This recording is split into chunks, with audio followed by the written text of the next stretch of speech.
오늘 하나님께서 우리들에게 주시는 말씀 욥기 41장 1절부터 11절까지 말씀입니다. 욥기 41장 1절부터 11절까지 말씀을 5절까지는 제가 읽고 6절부터는 합독합니다. 내가 낚시로 리오야단을 끌어낼 수 있겠느냐? 노끈으로 그 혀를 맬 수 있겠느냐? 너는 밧줄로 그 코를 꿰 수 있겠느냐? 갈고리로 그 아가미를 꿰 수 있겠느냐? 그것이 어찌 내게 계속하여 간청하겠느냐? 부드럽게 내게 말하겠느냐?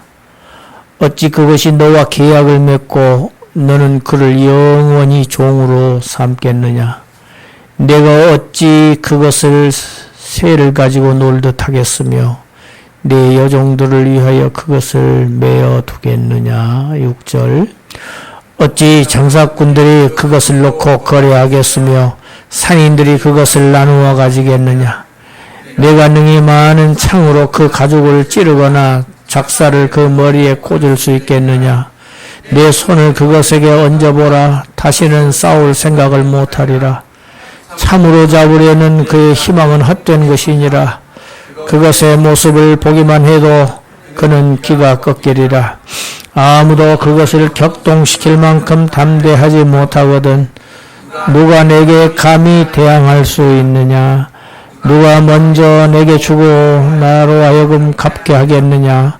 온 천하에 있는 것이 다 내 것이니라. 아멘. 지난 40장에서 하나님은 욥에게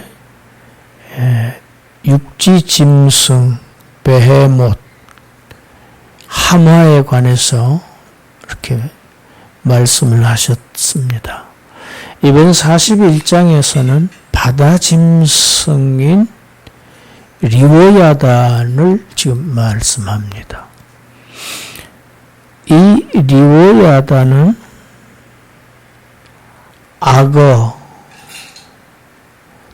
또는 뱀, 용 이렇게들 해석을 합니다. 그런데 이 41장에서 어떤 짐승보다도 길게 설명을 하십니다. 보통 바다 생물들은 낚시로 잡거나 조금 큰 짐승은 갈고리로, 아주 큰 짐승은 작살로 이렇게 잡습니다. 악어는 낚시로 잡을 수도 없고 갈고리로 꿰 수도 없다. 뿐만 아니라 어떠한 끈으로 밧줄로도 그를 붙잡아 맬 수 없는 아주 괴력을 지닌 그러한 짐승으로, 바다 짐승으로 묘사됩니다. 악어가 사람에게 자비를 구하지 않습니다. 악어는 그럴 필요가 없습니다. 자신이 너무너무 강하기 때문에. 사람과 협상하지도 않고 사람의 종이 될 수도 없습니다. 악어를 종으로 삼을 수 있는 사람이 없습니다. 악어는 애완용으로 기를 수도 없고 사고 팔 수도 없습니다.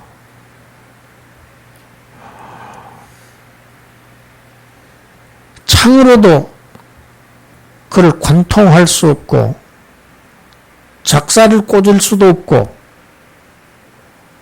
그 악어에게 손도 댈 수가 없습니다. 그 누구도 악어와 맞닥뜨리는 순간 혼비백산하고 말 것입니다. 악어를 대항해서 싸울 사람이 있겠느냐? 악어는 그 누구도 접근할 수도 없고 악어를 다스릴 수 있는 사람이 없다. 욥 너는 악어에게 손이라도 댈 수 있느냐? 악어를 붙들 수 있느냐? 악어와 맞서서 싸울 수 있느냐? 이런 무시무시한 동물 뿐만 아니라 온 천하에 있는 것들이 다 내 것이다. 내가 지었고 내가 지배하고 내가 다스리고 있다. 나의 통치 범위 안에 있다. 하나님은 지금 이 말씀을 하시는 겁니다. 그런데 욥 너는 천하의 주인인 나에게 불공정합니다. 불의합니다. 잘못하고 계시는 겁니다. 이렇게 도전하고 항의하고 시정하세요. 보상해 주세요. 그런 요구를 할 권한이 있느냐 나에게?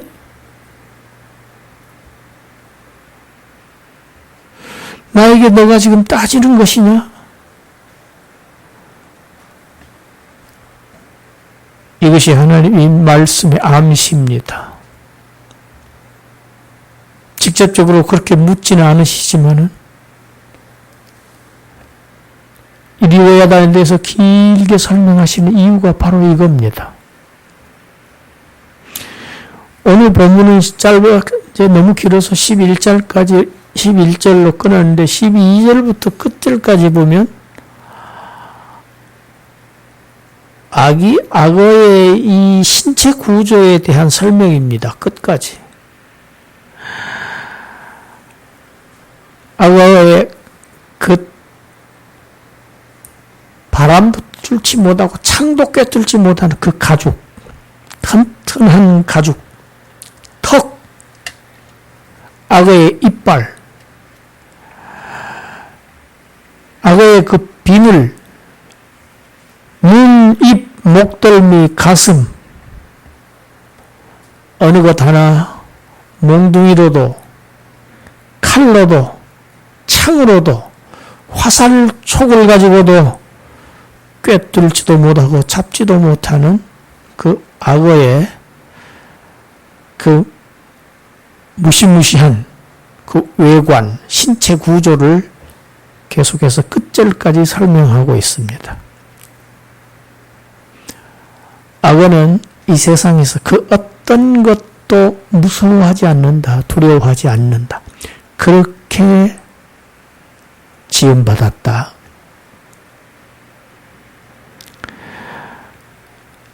하나님께서 40장과 41장에서 한 장 전체씩을 통해서 한 짐승, 베헤못, 하마, 그리고 리오야단, 악어 또는 뱀, 용에 대해서 이렇게 장황하게 묘사하시는 이유가 과연 무엇일까? 그런데 그 묘사하는 내용을 보면 무시무시합니다. 무서울 정도입니다.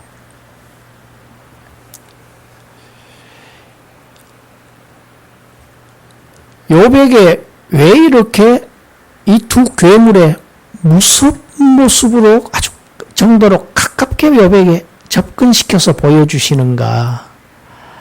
이 두 괴물은 도대체 무엇을 상징하고 있는가? 많은 해석들이 있습니다.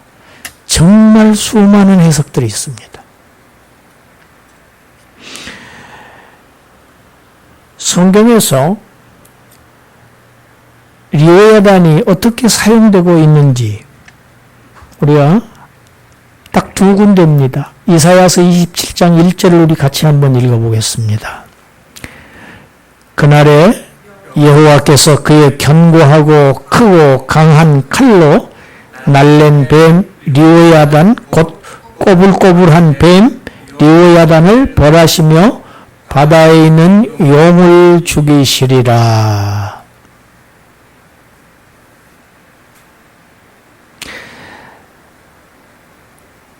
사람은 그 어떤 사람도 이 리오야단을 상대할 사람은 없는데 이를 그 날에 성경에서 구약에서 그의 날 여호와의 날 그러면 종말 하나님의 종말의 날 심판의 날을 의미합니다. 그 날에 여호와께서는 오직 유일하게 하나님께서만 그를 죽이신다. 이 악어로 해석되기도 하고 뱀 또는 용으로 해석되기도 하는데 여러분 이 뱀은 창세기 3장에서 등장합니다. 그리고 요한계시록에서는 사탄을 용이라고 합니다. 이사야서 27장 1절이 가리키는 리오야단은 그 당시에 이스라엘 백성에게 아주 못되게 굴었던 악을 행했던 아수르의 상징입니다. 아수르를 이렇게 상징하시는 내용입니다. 시편 74편 14절 우리 같이 읽습니다. 시편 74편 14절 리오야단의 머리를 부수시고 그것을 사막에 사는 자에게 음식물로 주셨다. 이스라엘을 노예로 잡고 그의 구원을 방해하고 하나님의 구원을 방해하고 모욕을 갈수록 더 심하게 했던 애굽을 용, 리오야단으로 묘사한 성경 시편입니다. 그런데 이 두 괴물은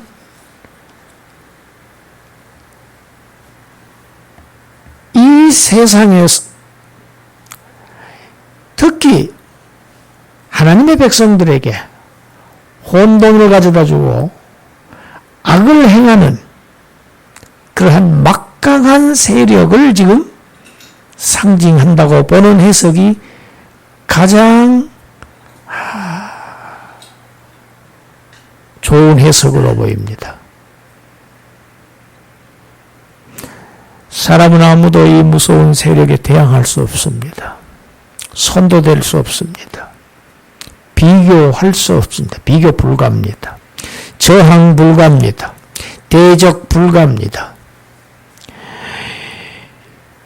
이 두 괴물에 대한 긴 묘사는 곧 지금 하나님께서 욥에게 하시는 메시지는 욥의 대적자는 하나님이 아니시라는 겁니다. 진짜 대적이 누구인지를 지금 욥에게 보여주고 계시는 장면입니다. 혼돈과 악의 주체가 누구인지 이것을 보여주고 계시는 겁니다. 마치 하나님께서는 욥에게 욥아 너는 내가 이유 없이 너를 아주 학대하고 있다고 생각하고 있구나. 그런데 바다를 가보자.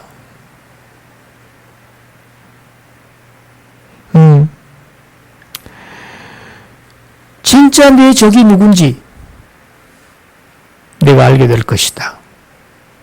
지금 이렇게 말씀하시는 것처럼 보입니다. 하나님은 욥에게 너가 지금 당하고 있는 고난이 내가 너를 지금 공격하고 있는 게 아니야.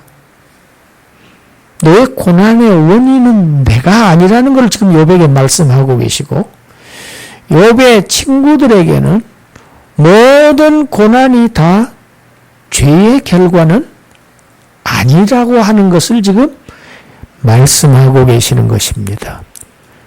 그것을 위해서 이 두 괴물을 자세하게 무서울 정도로 지금 표현하고 계시는 것입니다. 하나님은 지금 고난과 죄의 연관성, 그리고 고난과 하나님의 진노의 연관성을 끊어버리고 계시는 겁니다. 그럼으로써 욥의 정당성을 지금 입증하고 계신 겁니다. 할렐루야. 하나님이 대적하지 않으셔도 인간은 얼마든지 고난을 당할 수 있다. 아무 잘못 없는 무고한 자들도 극심한 고난 가운데 빠질 수 있다는 것을 보여주시는 것이 지금 이 욥기의 결론 부분에서 등장하는 이 두 괴물에 대한 하나님의 자세한 설명입니다.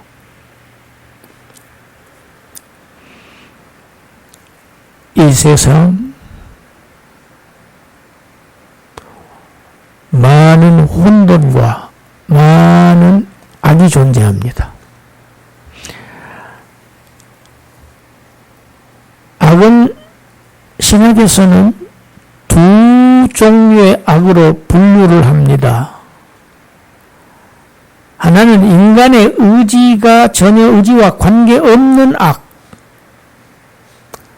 천연재해,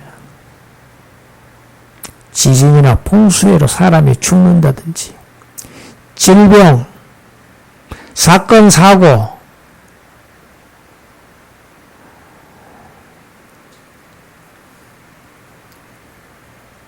사람들이 축제에 몰려갔다가 거기서 압사당하는 사건들, 사고들, 배를 타고 나갔다가 배가 침몰해서 다 익사하는 사건들, 이건 악이라고 분류합니다. 그런데 자연적인 악입니다. 또 하나 인간의 의지와 연관된 악이 있습니다. 도덕적인 악입니다. 이것을 죄라고 합니다. 이 땅에는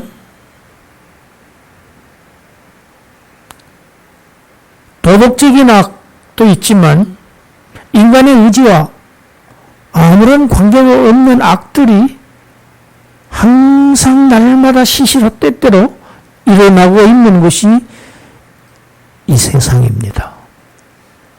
악은 상존합니다.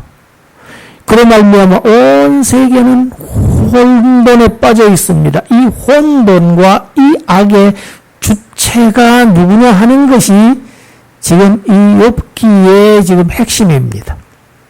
욥은 그것을 하나님으로 보았습니다. 욥의 세 친구들은 욥의 죄 때문이라고 본 것입니다.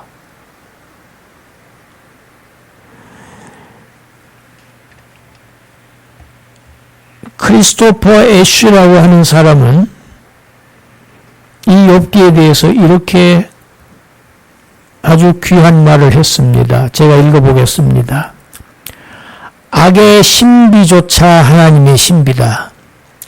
사탄, 리오야단조차 감히 우리가 이렇게 말할 수 있다면 하나님의 사탄이고 하나님의 애완동물이다. 우리가 고난받을 때 우리가 완전한 자신감을 가지고 이 최고 통치자 하나님께 엎드리며 고난받을 수 있음을 의미한다. 악은 끔찍할지 모르지만 하나님이 정하신 경계를 조금도 벗어날 수 없고 벗어나지도 않을 것임을 기억하자. 이 악은 영원히 계속되지도 않을 것이다. 이렇게 귀한 설명을 욥기에 대해서 했습니다. 이 무시무시한 대적, 사람은 절대로 대항할 수 없습니다. 게임이 안 됩니다. 이 무시한 이 대적은 사람을 하나도 단 한 가지도 이롭게 하지 못합니다. 우리를 멸망하게 하는 주체입니다. 그러나 사람이 할 수 없는 것을 하나님은 하실 수 있느니라. 할렐루야. 이 악은 반드시 종말을 맞게 된다는 것이 욥기의 가르침이고 성경 전체의 가르침입니다. 악이 창궐한다, 악이 득세한다, 흥행한다, 잘된다, 세력을 확장한다, 고통을 준다, 괴롭힌다, 죽인다, 멸망케 한다. 그러나 그 끝은 악의 멸망이라는 것을 성경은 말합니다. 사망과 음부도 불못에 던져지는 날, 그날의 성경의 결론 21장 요한계시록 21장 4절에는 인생의 모습이 어떻게 변하는지 기록되어 있습니다. 함께 읽습니다. 모든 눈물을 그 눈에서 닦아주시니 다시는 사망이 없고 애통하는 것이나 곡하는 것이나 아픈 것이 다시 있지 아니하리니 전 것들이 다 지나갔음이로라. 최초의 우리의 조상 아담 한 사람의 죄로 인해서 이 사망이 역사하기 시작한 이래 인류 역사 가운데서 아주 심각한 일들이 벌어지고 있습니다. 그 속에서 우리는 지금 살고 있습니다. 그러나 그 사망이 사망하는 날, 더 이상 사망이 없습니다. 그가 가져다주는 모든 슬픔과 애통과 곡하는 것, 통증, 아픈 것, 질병, 그 어느 것도 부정적인 것은 그림자조차 보이지 않는 그런 세계를 하나님께서 약속하셨습니다. 우리가 바라보는 세상은 이 세상입니다. 오는 세상입니다. 지금 우리가 살고 있는 이 세상이 아니고 혼돈과 악의 이 세상이 아니고 하나님이 새로 창조하신 이 오는 세상 향해서 우리는 지금도 하나님의 인도하심을 받고 성령님의 손을 잡고 그 나라를 향해서 나아가고 있는 중입니다. 잠깐 애통하기도 하고 곡하기도 하고 육체가 아프기도 하고 가슴이 아프기도 하지만 모든 것 다 지나가리라. 잠시 후면 모든 것을 하나님께서 새롭게 하시는 날, 새 날, 새 하늘과 새 땅 위의 거처에 도달하게 된다는 희망을 욥기를 통해서, 고난을 통해서 우리는 배웁니다. 기도하겠습니다. 하나님,